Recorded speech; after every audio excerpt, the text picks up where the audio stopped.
So here's a Bushman style snare got set up here down here in Costa Rica, where I'm teaching a class on food procurement and living off the land.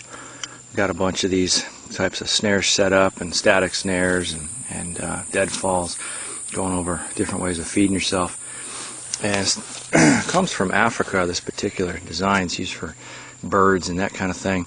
Modified it a little bit. I'm using zip ties here to hold this together. And I've just got two stakes anchored in the ground, kind of a triangular shape. My trigger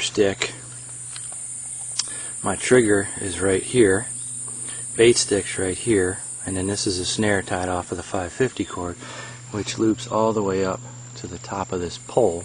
This is just a dead branch, a stout one, that is anchored in the ground, about a foot in the ground. So I dug another hole there, made a stake, pounded it in, and then I wrap my cord around this in case this should break right here. It's still going to be attached. The animal won't get away.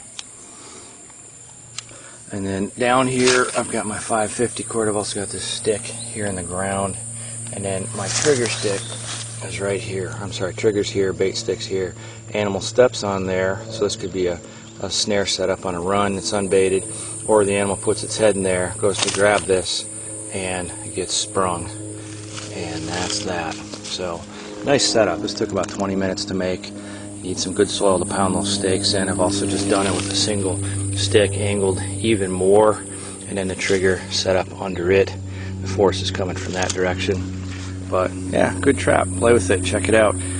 And see how it works. It's a nice setup. You can make these on small scale, like they do in Africa for catching birds, all the way up to big scale. In fact, I heard of a guy I know who's been living out in the bush for a long time, of using one of these traps not too long ago to catch a turkey, caught it by its foot.